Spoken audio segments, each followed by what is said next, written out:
This is how Facebook plans to censor a Trump victory on Election Day. Over the past few years, big tech has made it clear they do not stand with Republicans.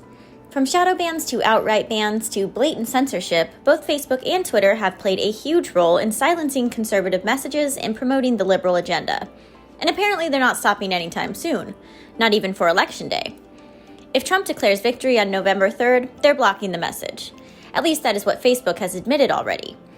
CEO Mark Zuckerberg said on a recent call that his social network, which includes both Facebook and Instagram, plans to post notices on every newsfeed that discredits any claim by either candidate that they have won the election if the liberals in Silicon Valley deem that the claim is the slightest bit premature.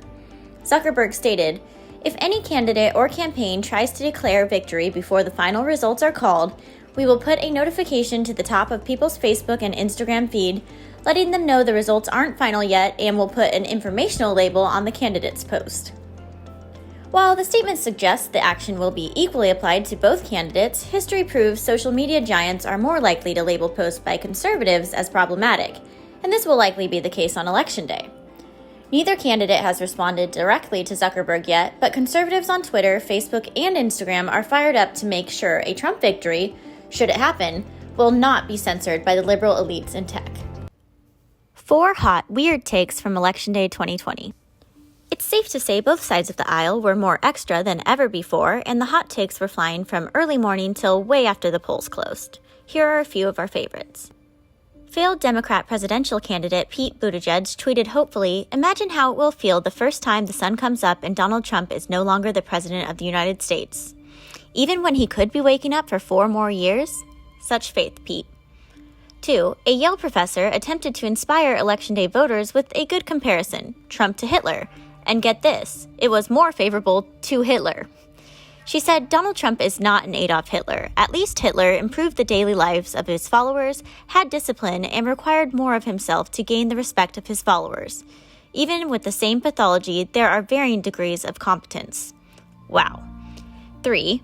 Some liberals accuse Trump of hiding on Election Day. Feminist Amy Siskin tweeted, "Pro tip, if Trump thought he had any real chance of victory, he wouldn't be spending election night hiding in a bunker." Which is a pretty weird thing to say about a guy who hosted 14 rallies in 72 hours while Biden called a lid at 10 a.m.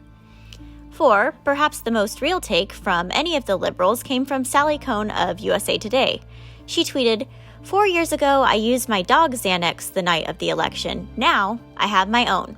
Happy 2020. All eyes on Georgia. One race could decide the Republican majority, and we won't know the results until January. Americans weren't left with a clear victor on Election Day 2020. Several states remain unreported for the presidential race. No winner was declared for more than 45 House seats, and the future of a Republican majority in the Senate remains unknown. With the Democrats picking up a seat in Colorado, conservatives have a very narrow majority now. And there's one race that would allow for a more comfortable lead in the Senate, but we won't know how it goes until the January 5th runoff election.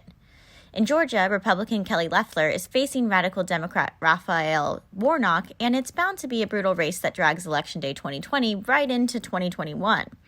Loeffler is a staunch conservative, Trump supporter, and political outsider.